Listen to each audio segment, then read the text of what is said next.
Hello everyone, welcome to your channel Sukha Academy EduWorld। हम master cadre 6060 का chemistry section solve कर रहे थे।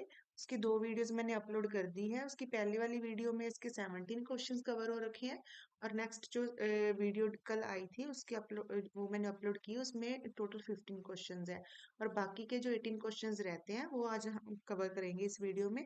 टोटल 50 क्वेश्चंस हो जाएंगे। तो अब हमारा ये मास्टर केडर 6060 भी आज कंप्लीट हो जाएगा इसका केमिस्ट्री सेक्शन। इसके बाद हम कोई और पिछला जो प्रीवियस कोई भी मास्टर केडर है वो हमारा सॉल्व करेंगे। तो इस तरह हम जितने भी अब तक के मास्टर केडर के एग्जाम हो रखा है सबका केमिस्ट्री सेक्शन कंप्लीट कर लेंगे सॉल्व इधर। आज हम करते हैं नेक्स्ट क्वेश्चंस। जो वीडियोस पहले अपलोड हो रखी हैं आप चैनल पे विजिट करके देख सकते हो, अदरवाइज मैं उनके लिंक डिस्क्रिप्शन बॉक्स में भी दे दूंगी, आप वहां से भी चेक कर सकते हो। तो करते हैं remaining 15 questions, remaining 18 questions of master cadre 6060। ये देखो इसमें क्या पूछा हुआ है, the number of electrons in aluminium 3 positive. Okay, तो एल्यूमिनियम जो है वो +3 ऑक्सीडेशन स्टेट में है। अब उसके जो रिमेनिंग इलेक्ट्रॉन्स है विद +3 ऑक्सीडेशन स्टेट वो बताने हैं। तो सबसे पहले देखो कि इसका एटॉमिक नंबर कितना होता है एल्यूमिनियम का। एटॉमिक नंबर होता है इसका 13। क्लियर। तो इसकी जो इलेक्ट्रॉनिक कॉन्फ़िगरेशन होती है वो होती है 1s2 2s2 2p6 3s2 3p1। देखो टोटल 13 इलेक्ट्रॉन है ना, 2 4 6 10, 2 12 और एक 13। टोटल 13 इलेक्ट्रॉन्स है इसके। अगर प्लस, ये एल्यूमिनियम के है जब वो जीरो ऑक्सीडेशन स्टेट है उसकी। ओके, जब एल्यूमिनियम की +3 लोगे तो उसमें से 3 इलेक्ट्रॉन निकल जाएंगे। अब ये 3 इलेक्ट्रॉन इस दो शेल से जाएंगे, 3s एंड 3p, तो रिमेनिंग कितने बचेंगे? 6 + 2 + 2। टोटल कितने रिमेनिंग इलेक्ट्रॉन्स है? 10 इलेक्ट्रॉन्स। एल्यूमिनियम 3 पॉजिटिव के होंगे 10 इलेक्ट्रॉन्स, और ओनली एल्यूमिनियम है जब जीरो ऑक्सीडेशन स्टेट में तब उसके होंगे 13 इलेक्ट्रॉन्स। तो हम हमें उसने पूछे थे एल्यूमिनियम +3 ऑक्सीडेशन स्टेट में, तो ये रहेंगे इसके 10 इलेक्ट्रॉन्स। तो इसका करेक्ट आंसर आना था सी। नेक्स्ट है the structure of copper water. चार दे रखे हैं इसके साथ 2 पॉजिटिव में, इसकी स्ट्रक्चर बतानी है। इसके स्ट्रक्चर के लिए देखो, अब इसमें कॉपर के ऊपर ऑक्सीडेशन स्टेट कितनी है? +2। क्लियर। और कॉपर का ऑक्सीडेशन इलेक्ट्रॉनिक कॉन्फ़िगरेशन होती है 4s2 3d9। +2 में इसकी इलेक्ट्रॉनिक कॉन्फ़िगरेशन रहेगी 3d9। तो बनाओ इसकी हाइब्रिडाइजेशन से स्ट्रक्चर। ये 3d ऑर्बिटल 5 होते हैं। इसमें कितने इलेक्ट्रॉन्स हैं? टोटल 9। तो फिल कर दो, 3 4 5 6 7 8 एंड 9। और इसके बाद क्या आता है? 3d के बाद 4s shell and 4p shell. 4p और 4s दोनों वेकेंट पड़े हुए हैं। अब देखो इसका लीगेंड कौन सा है? वाटर। और वाटर क्या है? हमारे पास न्यूट्रल लीगेंड है। वो क्या करेगा? कॉपर के साथ कोऑर्डिनेट बॉन्ड बनाएगा, क्योंकि कॉपर को क्या है, इसका 4s and 4p vacant orbitals हैं, तो आराम से क्या होगा, एक ऑक्सीजन ऑक्सीजन अपना लॉन पेयर यूज करेगा और अपने दोनों इलेक्ट्रॉन्स के साथ बॉन्ड बनाएगा, coordinate bond with copper. Okay, by donating electrons of lone pair to copper तो इट्स वेकेंट ऑर्बिटल्स। तो देखो यहाँ पर क्या होगा, एक वाटर मॉलिक्यूल है, टोटल कितने हैं? 4 वाटर मॉलिक्यूल्स है ना। तो चारों का ऑक्सीजन क्या करेगा? एक लॉन पेयर अपना यूज करेगा कोऑर्डिनेट बॉन्ड बनाने के लिए, इसके साथ यहाँ पर डोनेट कर देगा। तो टोटल 4 ऑर्बिटल्स, एक 4s और 3 कौन से? 4p के, ये बॉन्डिंग में पार्ट करेंगे। तो हाइब्रिडाइजेशन के बाद क्या होगा? एक s और 3p इन्वॉल्व होते हैं बॉन्डिंग में, sp3 इसकी हाइब्रिडाइजेशन रहेगी। और sp3 हाइब्रिडाइजेशन के कोरस्पॉन्डिंग जो स्ट्रक्चर बनती है हमारी वो होती है टेट्राहेड्रल। अब इसकी जो करेक्ट स्ट्रक्चर आनी थी, हाइब्रिडाइजेशन आनी थी sp3 और इसकी स्ट्रक्चर आएगी टेट्राहेड्रल। इसका करेक्ट आंसर आना था बी। नेक्स्ट देखो, इन ओस्मोसिस फिनोमेना बताना है कि क्या होता है। सॉल्वेंट मॉलिक्यूल्स मूव करते हैं सोल्यूट मॉलिक्यूल्स, तो सोल्यूट मॉलिक्यूल्स नहीं, ऑस्मोसिस डील करता है सॉल्वेंट मॉलिक्यूल्स के लिए। तो इसमें सी एंड डी ऑप्शन में दे रखा है solvent molecules move from high to low और लोअर टू हायर कंसंट्रेशन, तो सी ऑप्शन तो कट होता है। ओस्मोसिस में क्या होता है, सॉल्वेंट मॉलिक्यूल्स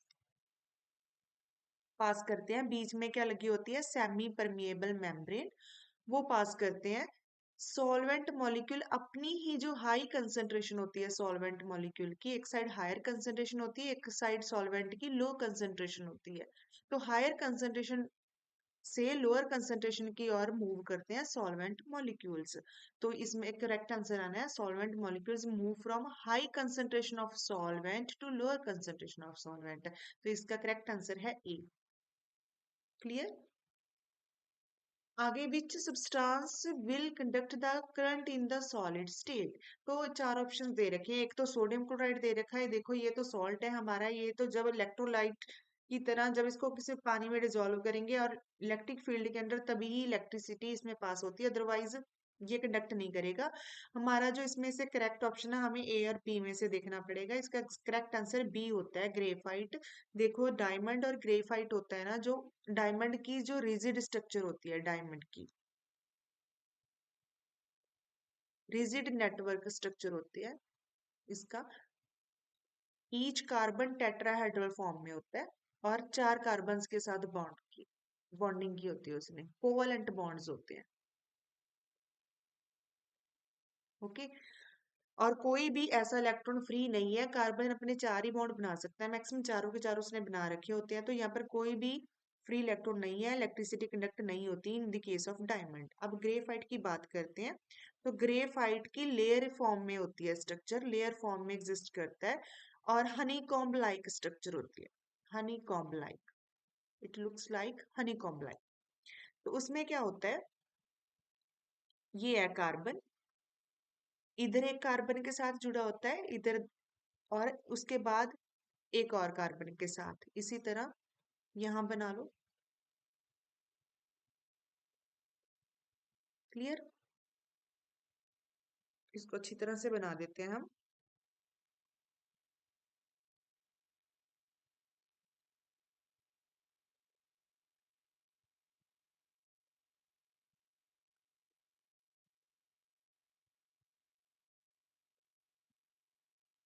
ऐसे लेयरिक स्ट्रक्चर होती है, जैसे देख लो ये वाला कार्बन ले लो बीच वाला, इधर एक कार्बन के साथ अटैच है, एक कार्बन इधर अटैच है, एक इधर, तो टोटल कार्बन चार बॉन्ड बनाता है, बट इसमें इसने किसने इस बीच वाले ने कितने बना रखे हैं, टोटल तीन कार्बन, तीन बॉन्ड बना रखे हैं, दो तीनों साइड। ओके। अब इसका एक इलेक्ट्रॉन फ्री होता है, इसी तरह ये कार्बन भी तीन बॉन्ड बना के बैठा है, तीन कोवलेंट बॉन्ड, एक इसका भी इलेक्ट्रॉन फ्री होता है, सिमिलर सब कार्बन के पास एक एक इलेक्ट्रॉन फ्री होता है।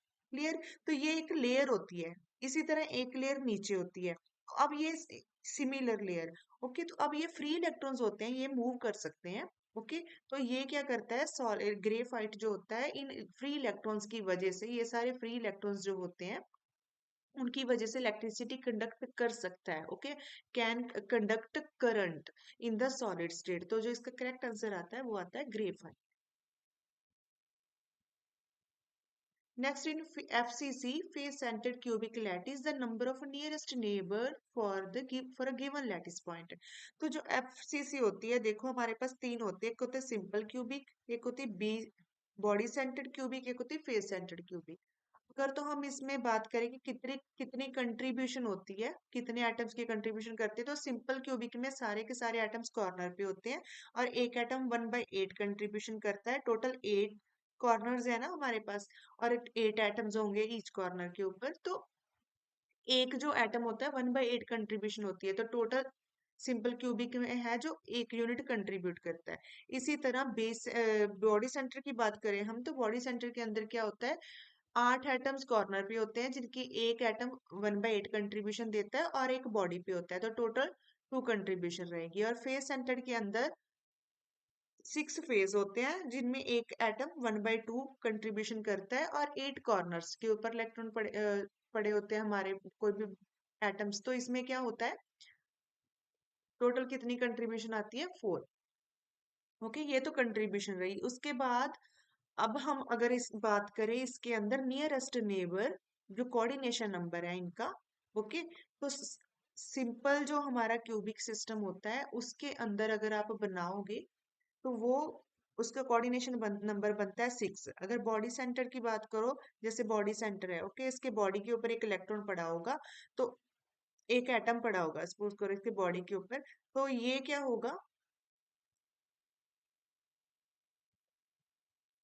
ओके, ये कोई एटम है, बीच में कोई है, एक बॉडी के ऊपर पड़ा है एटम, और चार इधर पड़े हुए हैं, चार नीचे वाले कॉर्नर्स के ऊपर है। तो अगर ये देखें तो इस अंदर वाले का कोऑर्डिनेशन नंबर कितना है, ये ऊपर वाले चार और नीचे वाले चार के साथ अटैच है, तो टोटल 8 इसका होगा कोऑर्डिनेशन नंबर। जो नियरेस्ट नेबर्स हैं इसके 8 होंगे। इसी तरह सिंपल क्यूबिक के अंदर 6 होते हैं और फेस सेंटर्ड क्यूबिक के अंदर 12 होते हैं। तो उसने हमें फेस सेंटर्ड क्यूबिक लैटिस के अंदर बारे में पूछा था, तो टोटल इसके जो नेबर्स होते हैं वो 12 होते हैं। तो फेस के ऊपर जो होता है उसके 12 नेबर्स होते हैं, तो इसका करेक्ट आंसर आना था सी। और जो 6 दे रखा है उसने वो दे रखा है सिंपल क्यूबिक का, ये होता है बॉडी सेंटर्ड क्यूबिक का, और ये होता है फेस सेंटर्ड क्यूबिक। क्लियर। अब है at the same temperature and pressure which of the following gas will have highest kinetic energy पर मोल। तो बच्चे जो काइनेटिक एनर्जी होती है वो मॉलिक्यूलर जो मास होता है किसी मॉलिक्यूल एटम का, जो मॉलिक्यूलर मास होता है उसके ऊपर डिपेंड करती है। तो काइनेटिक एनर्जी के लिए हमें देखना है अगर, तो हमें मॉलिक्यूलर मास देखना पड़ेगा। अब देखो गैसेस दे रखी हैं हमारे पास, ये H2 N2 और ये मीथेन। क्लियर। इसका मॉलिक्यूलर वेट कैलकुलेट करो। हाइड्रोजन का एक का क्या होता है, मास 1, तो ये तो अप्रोक्स 2। इसका एटॉमिक नंबर 7 होता है, तो मास होता है 14। एक नाइट्रोजन का, दो नाइट्रोजन का कितना बनेगा, 28। अगर मीथेन का बात करोगे तो कार्बन, एक कार्बन है उसका 12 होता है, चार हाइड्रोजन है, तो टोटल कितना आ गया 16। तो अगर हम तीनों में बात करें सबसे ज्यादा मॉलिक्यूलर वेट किसका है, मॉलिक्यूलर मास नाइट्रोजन का। तो जिसका मॉलिक्यूलर वेट ज्यादा होता है उसी की काइनेटिक एनर्जी ज्यादा होती है। तो इसका जो करेक्ट आंसर आना था वो था बी।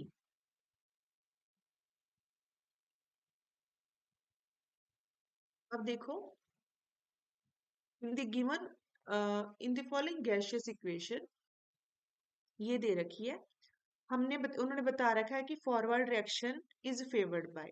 तो रिएक्शन फॉरवर्ड के लिए हमें डिसाइड करना है कि कौन सी कंडीशन होनी चाहिए। तो अब इसके लिए आपको बच्चे chemical kinetic chapter chapter read करना पड़ेगा। देखो उसमें क्या होता है, जैसे A+2B से C बना, ये हमारी कोई फॉरवर्ड रिएक्शन है, राइट। अब अगर इसके टोटल नंबर ऑफ मोल्स देखोगे, दो बी के हैं और एक ए का है, तो टोटल 3 नंबर ऑफ मोल्स हैं, 3 नंबर ऑफ मोल्स है रिएक्टेंट के लेफ्ट साइड। और प्रोडक्ट हमारा एक ही बन रहा है, सी, तो प्रोडक्ट का है एक। इट मींस रिएक्टेंट से प्रोडक्ट बनते हैं जब फॉरवर्ड रिएक्शन होती है, तो 3 से एक नंबर ऑफ मोल बनता है, मतलब तीन हमारे पास इधर दो मॉलिक्यूल है ना, टोटल 3 मोल उनके रिएक्टेंट के मिलकर हमें प्रोडक्ट देते हैं जिसका 1 मोल होता है। तो नंबर ऑफ मोल्स क्या कर रहे हैं, फॉरवर्ड रिएक्शन जैसे डायरेक्शन में, फॉरवर्ड डायरेक्शन में रिएक्शन जाती है, नंबर ऑफ मोल्स डिक्रीज कर रहे हैं ना। Clear. Number of moles decrease कर रहे हैं, इट मीन इन दो मॉलिक्यूल्स है जो ए एंड बी, इन्होंने आपस में कंबाइन किया। अगर इन्होंने आपस में कंबाइन किया और हम इन्होंने मिलके जुड़कर, दोनों ने जुड़कर हमें एक प्रोडक्ट दिया और साथ में हीट रिलीज करी सिस्टम ने, तो इट मीन ये दोनों एक दूसरे के पास आए होंगे, उसके लिए ये क्या है, गैसियस इक्वेशन है ना, इट मीन ये भी गैस है ये भी गैस है। तो अब क्या होगा, गैस है तो ऑब्वियस प्रेशर अप्लाई किया होगा तभी ये एक दूसरे के पास आए हैं, और यहाँ से क्या मिला है, हमें एक प्रोडक्ट मिला है। तो अब इसके लिए क्या होगा, प्रेशर इंक्रीज किया होगा। ओके, अगर प्रेशर इंक्रीज करते हैं, प्रेशर और नंबर ऑफ मोल्स एक दूसरे के इनवर्सली प्रोपोर्शनल रहेंगे। अगर प्रेशर इंक्रीज किया जाता है तो नंबर ऑफ मोल्स क्या करते हैं, डिक्रीज करते हैं। ओके, तो इस केस में हमारे नंबर ऑफ मोल्स डिक्रीज कर रहे हैं, तो प्रेशर इंक्रीज करना पड़ेगा उसके लिए। नंबर ऑफ मोल्स डिक्रीज कर रहे हैं, इट मीन हमारा प्रोडक्ट बन रहा है और रिएक्शन फॉरवर्ड डायरेक्शन में जा रही है। क्लियर। अगर हम इसी रिएक्शन के लिए बैकवर्ड डायरेक्शन में वो पूछता, तो अब उस देखो इधर हमारे पास क्या था, एक नंबर ऑफ मोल है, इधर 3 है, तो नंबर ऑफ मोल्स इंक्रीज कर रहे हैं। अगर बैकवर्ड डायरेक्शन के लिए निकालना होता तो उस केस में हमारा प्रेशर इंक्रीज प्रेशर डिक्रीज होना था, क्योंकि नंबर ऑफ मोल्स इंक्रीज कर रहे हैं। तो pressure and number of moles एक दूसरे के इनवर्स रिलेशन में रहेंगे।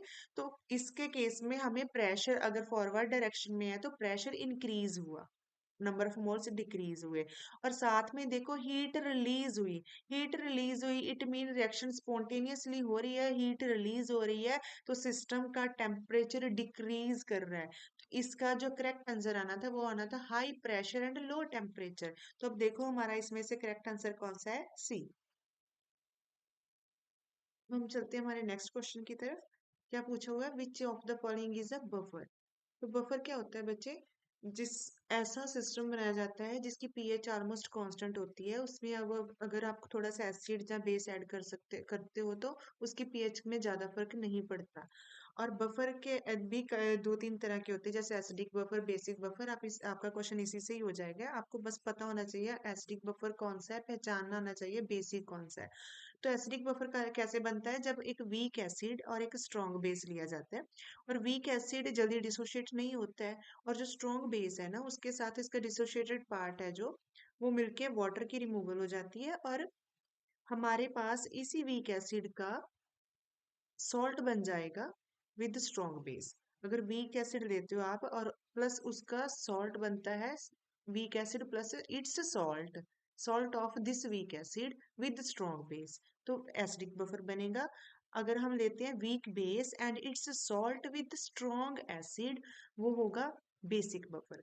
अगर अब हाँ चार ऑप्शंस दिए हुए थे, तो अगर अब ध्यान से देखोगे तो पहले A B and C option तो इनकरेक्ट है। क्यों? क्योंकि इसके अंदर क्या दे रखा है उसने, इसमें इसने स्ट्रॉन्ग बेस दिया हुआ है, डायरेक्ट ही स्ट्रॉन्ग बेस प्रोवाइड किया हुआ है यहाँ पर भी।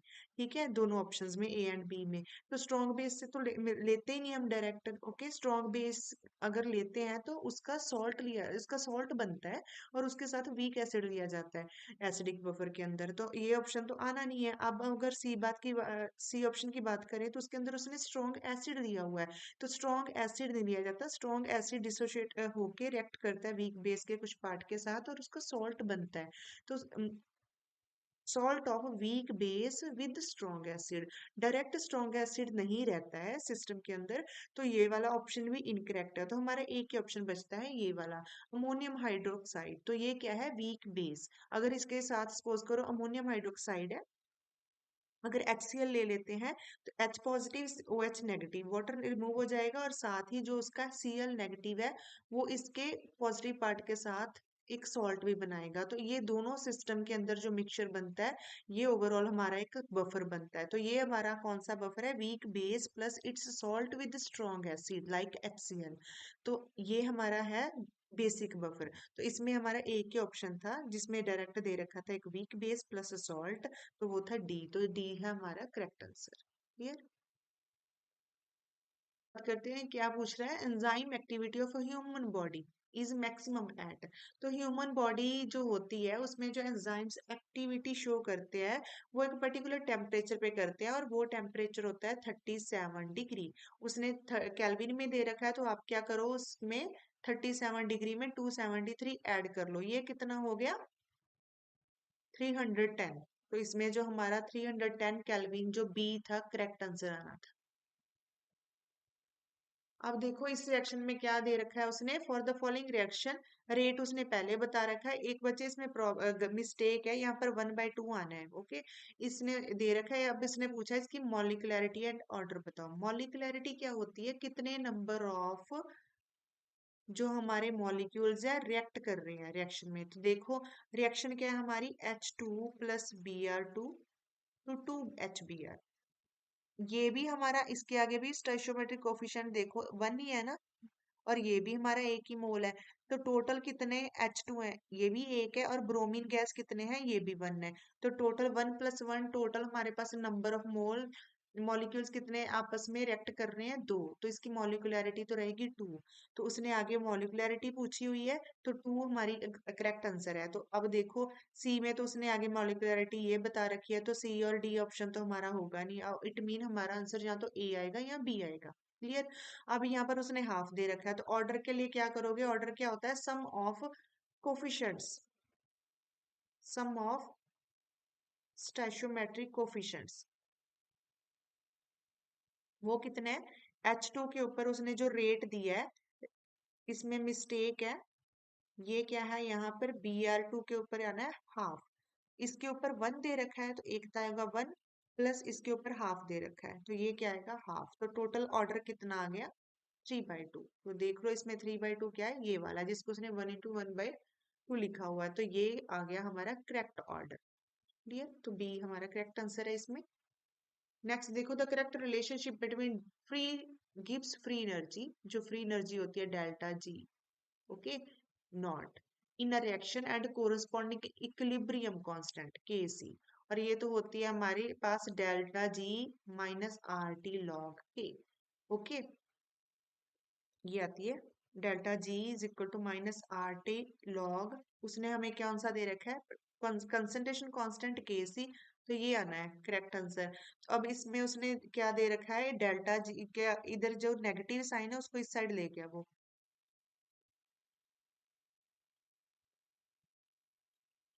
तो ये करेक्ट आंसर था। तो अब देखो इसमें कौन सा वाला है, ए ऑप्शन, ओके, इसमें उसने नॉट इस यहाँ पर नीचे डाला हुआ, ये वाला करेक्ट आंसर नहीं है, ये गलत है, रॉन्ग है, इसमें जो करेक्ट आंसर आना था वो था ए। अब 1 मोल ऑफ CO2 एटम्स, तो अगर 1 मोल ऑफ CO2 एटम्स है, वो क्या कंटेन करता है 6 Avogadro number 6.023 into 10⁻23 molecules of CO2, okay. अब इसने मॉलिक्यूल्स दे रखे हैं 18 इंटू दिस, बट हमें मॉलिक्यूल्स की फॉर्म में बताना है तो वो इतना होता है, तो सी आंसर तो हमारा इनकरेक्ट है। अब अगर बात करें एटम्स की फॉर्म में, तो इसके अंदर एक कार्बन है, तो अगर कार्बन के एटम की इस फॉर्म्स में करें बात, तो इसके पास 1 मोल ऑफ CO2 के पास 6.023 इंटू 10⁻23 एटम्स होते हैं कार्बन के। अगर ऑक्सीजन की बात करें, इसके पास 2 ऑक्सीजन है, ओके। अब एक ऑक्सीजन के लिए देखा जाए तो 6.023 1 मोल में इतने नंबर ऑफ एटम्स होते हैं एक ऑक्सीजन के लिए। अगर दो के लिए पूछा है तो अब क्या करोगे, इसको 2 के साथ मल्टीप्लाई कर दो, तो ये 12 पॉइंट समथिंग इंटू 10⁻23 एटम्स होंगे ऑक्सीजन के। अब देख लो उसमें आंसर में क्या पूछा हुआ है, क्या दिया हुआ है। अब इसने दिया है 6.023 into 10⁻23 atoms of carbon, okay, ये आंसर हो सकता है, okay. 6.023 into 10⁻23 atoms of oxygen, but oxygen हमारे पास 2 है CO2 में, तो वो आएगा 12 पॉइंट समथिंग, तो इसने 6 दे रखा, तो बी भी इनकरेक्ट है, तो ए की आंसर है जो हमारा जो करेक्ट है इसमें वो है ए, जिसको हम 1 मोल में बता सकते हैं। तो ये 3 ग्राम एटम्स ऑफ CO2, ये भी हमारा इनकरेक्ट है, ये तो आएगा ही नहीं, ओके, ये तो उसने ऐसे दे रखा है, ए ही इसका करेक्ट आंसर है। अगर वो टोटल नंबर ऑफ एटम्स पूछता तो हम इसको ऐड कर देते, कार्बन के एंड ऑक्सीजन के जितने, अगर मॉलिक्यूल्स में पूछता तो वो भी इतना ही आना था, 6.023 into 10⁻23 molecules of CO2 total. तो इसलिए हमारा ये तो उसने दे नहीं रखा ऑप्शन में, तो उसने कार्बन का ही दे रखा है, तो हम ये वाला आंसर करेक्ट करेंगे, ठीक। तो ए आंसर इसका करेक्ट। अब ये देखो इसने, if 20 gram of naphthoic acid is dissolved in 50 gram of benzene, depression in freezing point is observed, the van't Hoff factor will be, ये कैलकुलेट करना है। अब इससे पहले हमने सॉल्व करा था master chemistry section of master cadre 4161, उसमें सिमिलर क्वेश्चन आ रखा है, वो उसने पूछा था बॉइलिंग पॉइंट से, okay, depression elevation in boiling point से। ये क्वेश्चन उसने सिमिलर पूछा हुआ है फ्रीजिंग पॉइंट डिप्रेशन से, इट मीन वो सोल्यूशन चैप्टर से न्यूमेरिकल डालता ही डालता है, तो अगर इसमें भी सिमिलर फॉर्मूला लगना है, इसी को ही साथ वो रिलेट करके डिग्री ऑफ डिसोसिएशन भी पूछता है। ऐसा सेम क्वेश्चन मैंने आपको उसमें भी करवा रखा है, मास्टर केडर 4161 का में भी पार्ट 4 है, उसका वीडियो आप चेक कर सकते हो, मैंने अपलोड की हुई है, और अदरवाइज उसका लिंक भी मैं डिस्क्रिप्शन बॉक्स में दे दूंगी, आप वहां से भी चेक कर सकते हो। तो क्या था, हमने क्या निकाला था वहां पर, वही सेम रिलेशन यहाँ पर है, देखो क्या है,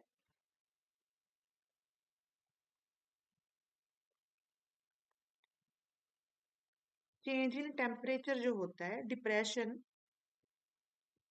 इन freezing point, depression in freezing point, वो क्या होता है, के एफ एम मोलैलिटी इंटू आई। आई क्या होता है, हमारा वाट ऑफ फैक्टर जो हमने कैलकुलेट करना है। क्लियर। के एफ की वैल्यू उसने दे रखी है, दैट इज 1.72, और एम जो मोलैलिटी हमने निकालनी है, और depression in freezing point that is 2 kelvin, वो भी उसने वैल्यू दे रखी है 2। सिंपल से हमने मोलैलिटी निकालनी है। ये मैंने आपको उधर भी निकालनी सिखाई थी। ये क्या होता है, जिसका मास जो हमने ऊपर से डाला नेफ्थोइक एसिड, ताकि हमें मिल सके डिप्रेशन इन फ्रीजिंग पॉइंट, तो इसने नेफ्थोइक एसिड डाला है ऊपर से, तो इसका मास C11H8O2 का मास over molar mass C11H8O2 multiply 1000 divided by weight of, जिसमें हमें, जिसके लिए हमें दिखाई दिया, हमें मिला सिस्टम में डिप्रेशन इन फ्रीजिंग पॉइंट, तो उसका वेट, तो वेट किसका आएगा, बेंजीन का। अब जो मास है वो दे रखा है नेफ्थोइक एसिड का 20 ग्राम। इसका मोलर मास आप कैलकुलेट कर सकते हो। ओके, इसका मोलर मास आप कैलकुलेट करो, वो आता है अप्रोक्स में भी 172 है, चेक कर लेना 172 होता है।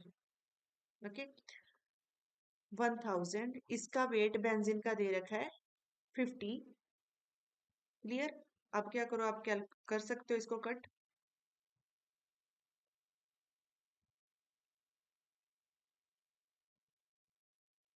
ये कितना आ गया 4000 ओवर 172। ओके, ये आपकी आ गई एम की वैल्यू। अब यहाँ पर फिल करो, अगर हमने आई निकालना है, और के एफ की वैल्यू कितनी दे रखी है उसने 1.72 is equal to delta T की वैल्यू कितनी है 2। क्लियर। अब आप इसको सॉल्व करो, क्या करोगे, 1.72 को इस साइड ले आओ, 172 इधर आ जाएगा, 4000 और 400, आई इधर ही रहेगा अमाउंट ऑफ फैक्टर। इसका अगर डेसिमल आपने खत्म करना है इधर से, तो इसके लिए आप अलग से यहाँ पे 100 लगा दो, 172 से 172 कट हो जाएगा, ये क्या हो गया 4, तो आ गया 1/2, तो आंसर आ जाएगा 0.5। तो अमाउंट ऑफ फैक्टर है जो वो आएगा 0.5, तो इसका एग्जैक्ट आंसर था ए। क्लियर। अब देखो, the reagent used for separation of acetone and acetaldehyde. Acetone और एसिटाल्डिहाइड, अगर आप दोनों की बात करो, एसीटोन क्या होता है, CH3 C double bond O CH3, and acetaldehyde क्या है, CH3 C double bond O H। Clear. तो अगर हम इसमें phenyl hydrazine, ammonium hydroxide, sodium hydroxide, iodine, अब इन तीनों में बात करोगे तो इसमें भी नाइट्रोजन के ऊपर लॉन पेयर है, वो डायरेक्ट कार्बोनिल के ऊपर अटैक कर सकता है, दोनों में ही कार्बोनिल कार्बन है। इसमें भी ये भी अटैक करता है दोनों ही कार्बन के ऊपर, ये मैंने आपको पहले बता भी रखा है मेरी पिछली वीडियोस में। ठीक है, हाँ, जहाँ पर भी रिएक्शंस हुई है, पिछली जो वीडियो अपलोड हुई है मास्टर केटर 6060 की पार्ट 2, उसमें भी ऐसे सिमिलर रिएक्शंस है, अटैक हुआ था और ये रिएक्शन करवाई है हमने। तो नाइट्रोजन का जैसे ही यहाँ पर कार्बोनिल कार्बन आ जाएगा, तो ये रिएक्शन ऐसे होती है हाइड्रोजन की, तो ये नाइट्रोजन अटैक करेगा यहाँ पर इस कार्बन के ऊपर, तो ये भी इसके साथ डायरेक्ट रिएक्शन होगी। अगर सोडियम हाइड्रोक्साइड की बात करें, तो यहाँ पर भी हमारे पास OH नेगेटिव बेस है, तो ये अलग तरह वर्क करेगा। क्लियर। तो अब हमारे पास एक यही है हमारा A option. Okay, sodium bisulphide जो एक्ट करता है, एक अडक्ट बना देगा एसिटाल्डिहाइड के साथ, इसके साथ ही नहीं कोई भी रिएक्शन देता है, एसीटोन के साथ कोई रिएक्शन नहीं देता है, बट सोडियम बाइसल्फाइड एसिटाल्डिहाइड के साथ रिएक्ट करता है और रिएक्शन देता है। ओके, एक अडक्ट बना देता है, एक अडक्ट देता है, ये वाला।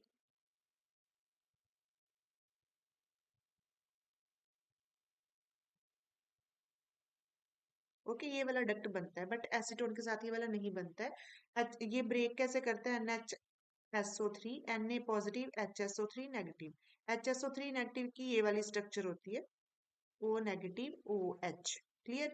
और ये वाला H भी एसिडिक है, ये भी अपने इलेक्ट्रॉन देके इधर से चला जाएगा H पॉजिटिव। और ये वाला SO3 2 नेगेटिव है। ओके, अब क्या होगा यहाँ पर, SO3 2 नेगेटिव ये अटैक करता है एसिटिल्डिहाइड के ऊपर, यहाँ से O नेगेटिव आ जाएगा ऊपर, O नेगेटिव के पास इधर से एक H गया था वो लग जाएगा, यहाँ आ गया OH। और ये SO3 है हमारे पास। अब इसने अपना नेगेटिव यूज करा इसके ऊपर, इसके साथ रिएक्शन करने के लिए, तो इसके पास एक नेगेटिव बचता है, इसके साथ लग जाएगा Na पॉजिटिव। तो ये वाला हमारा डक्ट बन जाता है एक। तो इसका जो ये यूज होता है सोडियम बाइसल्फाइड सेपरेट करने के लिए एसीटोन एंड एसिटिल्डिहाइड के साथ, क्योंकि ये एसिटिल्डिहाइड के साथ रिएक्ट करके डक्ट बना देगा, इसको अलग से सेपरेट कर लिया जाता है, एसीटोन के साथ ये कोई भी रिएक्शन नहीं देगा। तो इसका जो करेक्ट आंसर आना था वो आना था ए। आप देखो ना, DNA the complementary bases are, तो इट मीन ये डीएनए का हमने एक क्वेश्चन इसके पिछले पार्ट में भी करा है, मास्टर केडर 6060 ने, इसमें ही डीएनए की स्ट्रक्चर से 2 क्वेश्चन पूछ लिए गए हैं। तो इट मीन ये भी इम्पोर्टेंट है। तो मैंने अब उसमें ही आपको बता दिया था इसकी बॉन्डिंग के बारे में भी, इनके बेसिस में। तो डीएनए में 4 बेस होते हैं, एक adenine, thymine, cytosine and guanine. ये आपस में पेयर कर, एक ये पेयर होता है कि ये पेयर है, ये आपस में बॉन्डिंग देते हैं, ये आपस में बॉन्डिंग शो करते हैं। तो adenine, thymine, cytosine and guanine. तो देखो ये पेयर कौन सा है, D, adenine, thymine and guanine and cytosine. Higher spectrum of water. Okay, तो हमारे पास जो टोटल डिग्री ऑफ फ्रीडम होते हैं 3n होते हैं। हमारे पास जो वाटर है वो क्या है, नॉन लीनियर मॉलिक्यूल है हमारा, नॉन लीनियर मॉलिक्यूल। टोटल अगर ट्रांसलेशनल डिग्री ऑफ फ्रीडम की बात करें तो वो इसके लिए रहेंगे 3। अगर हम रोटेशनल की बात करें तो ये रोटेशनल जो डिग्री ऑफ फ्रीडम दे सकता है वो भी 3। अगर हम वाइब्रेशनल की बात करें तो वो क्या होगा, total degree of freedom 3n से ये दोनों ऐड कर लो और सब्ट्रैक्ट कर दो तो वो हो जाएगा 3n-6। n क्या होता है, total number of atoms, total number of atoms. तो वाटर के केस में टोटल नंबर ऑफ एटम्स कितने, 2H एंड एक ऑक्सीजन, n की वैल्यू आ जाएगी 3। तो अब इसमें फिल कर दो, n की वैल्यू 3 तो कितना आ गया, 9 - 6 इज इक्वल टू 3। तो 3 हमारे IR बैंड शो होंगे वाटर के लिए इन द IR स्पेक्ट्रम। तो इसका करेक्ट आंसर आना था ए। अब देखो इन द ट्रायंगुलर, आपके पास कोई मेटल कार्बोनिल क्लस्टर दे रखा है, या उसने बता रखा है कि इसकी स्ट्रक्चर के अंदर जो रुथेनियम है, 2 रुथेनियम बॉन्ड है, ruthenium has 2 ruthenium ruthenium bond. तो ये होते हैं टोटल, ये होती है इसकी स्ट्रक्चर। एक रुथेनियम 2 रुथेनियम रुथेनियम बॉन्ड बनाता है।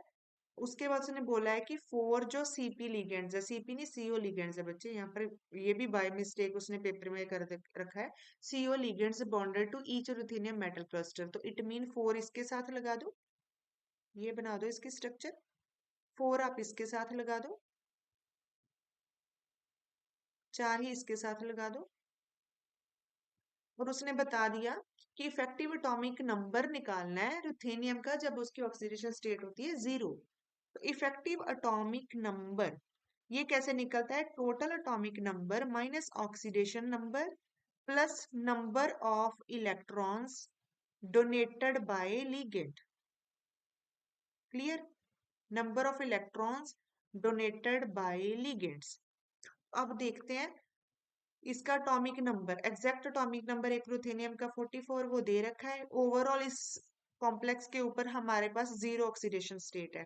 तो क्योंकि अगर निकालोगे इसका ऑक्सीडेशन नंबर निकालो, क्या है, मेटल का ले लो 3x प्लस 12, CO का जो होता है चार्ज 0, क्या निकलता है x की वैल्यू यहाँ से 0। ओवरऑल इसके ऊपर जो एक रुथेनियम के ऊपर ऑक्सीडेशन स्टेट क्या है, 0, उसने 0 में ही पूछा हुआ है। ओके, तो इसका क्या आ जाएगा, 44 - 0 plus number of electrons donated bye ligands. हमारे पास लिगेंड्स कितने हैं, कितने हैं लिगेंड्स, अब देखो बच्चे, हमने उसने पूछा है नंबर ऑफ ईच रुथेनियम।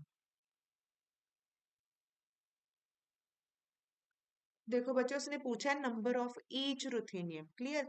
अब क्या होगा, एक रुथेनियम कितने कोऑर्डिनेशन नंबर है, कितने लिगेंड है उसके साथ लगे हुए, 4। तो एक जो कार्बोनिल होता है वो 2 इलेक्ट्रॉन डोनेट करता है, तो टोटल कितने हो गए यहाँ पर, 8। तो यहाँ पर कितना आ जाएगा, 8। क्लियर। ऐड कर दो 44 प्लस 8,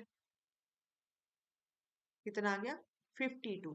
52 आ जाएगा effective atomic number of each ruthenium metal centre. तो 52 इसमें बी था हमारा करेक्ट आंसर। नेक्स्ट देखो, which of the following molecules don't show vibrational IR spectrum. तो आईआर स्पेक्ट्रम शो करवाना है अगर उसके लिए स्ट्रिक्ट कंडीशन है कि मॉलिक्यूल के पास परमानेंट या डाइपोल मोमेंट चेंज होना चाहिए, फिक्स होना चाहिए डाइपोल मोमेंट ना। Dipole moment should be changed with vibration. Okay, तो चेंज इन डाइपोल मोमेंट होना चाहिए, change in dipole moment. Okay. अब अगर इन चारों में बात करोगे आप, तो इन सब में डाइपोल मोमेंट चेंज होगा क्योंकि डिफरेंट डिफरेंट एटम्स है। बस इसमें एक ही ऐसा है जो क्या है, होमोडाइएटॉमिक है। तो जिसके लिए आप डाइपोल, उसको H2 को आप डाइपोल की फॉर्म में एक के ऊपर प्लस एक के ऊपर माइनस नहीं कर सकते, क्योंकि सेम एटम्स है तो जिसमें सेम इलेक्ट्रोनेगेटिविटी है दोनों की। तो ये ऐसे नहीं पॉसिबल है, तो वाइब्रेशन के दौरान यहाँ पर इसके लिए डाइपोल मोमेंट नहीं क्रिएट हो सकता, क्योंकि डाइपोल्स ही नहीं बनते हैं। सो इसलिए होमोडाइएटॉमिक मॉलिक्यूल्स होते हैं जो वो आईआर स्पेक्ट्रोस्कोपी में इनएक्टिव होते हैं। तो इनएक्टिव ही बताना था, which don't show vibrational IR spectrum. तो इसका करेक्ट आंसर आएगा। ओके बच्चे, हो गए ये वाले कंप्लीट हमारे 18 क्वेश्चंस। ये 18 क्वेश्चंस है, पहले थे 15 क्वेश्चंस, और फर्स्ट जो पार्ट है उसमें थे 17 क्वेश्चन। टोटल हो गए 50 क्वेश्चंस कंप्लीट मास्टर कैडर 60-60 के। तो अब हम करेंगे जो और कोई मास्टर कैडर प्रीवियस है जो जिसके केमिस्ट्री सेक्शन सॉल्व होने वाला है, वो हम ऐसे ही वीडियोस 2-3 वीडियोस डाल दूंगी मैं, हम वो भी सॉल्व कर लेंगे। अगर आप यहाँ तक बने हुए हो तो ऑब्वियस आपको कुछ ना कुछ समझ आ ही रहा है, तो प्लीज चैनल को लाइक शेयर सब्सक्राइब जरूर करो। इसके बिना अगर आपको कोई भी प्रॉब्लम आती है, मास्टर कैडर की बच्चे आप तैयारी कर रहे हो, अगर कोई ऐसा टॉपिक है जहाँ अदरवाइज कोई ऐसा चैप्टर है या जिससे ज्यादा पेपर आता है, तो अगर आपको वो नहीं समझ आ रहा तो आप मुझे बता सकते हो, कमेंट सेक्शन में लिख देना, मैं उसके लिए एक अलग से वीडियो बना दूंगी। कि इसके बिना मैं मास्टर कैडर के कुछ इंपॉर्टेंट जो क्वेश्चन है जो फ्यूचर में आ सकते हैं, वो भी मैं डाल दूंगी व्हाट्सएप चैनल के ऊपर। उसका लिंक मैंने डिस्क्रिप्शन बॉक्स में दिया हुआ है। ओके, आप अपनी तैयारी करो, इस तरह हम सारे केमिस्ट्री सेक्शन सॉल्व कर लेंगे। ओके, चैनल को लाइक शेयर सब्सक्राइब जरूर करो। Thank you.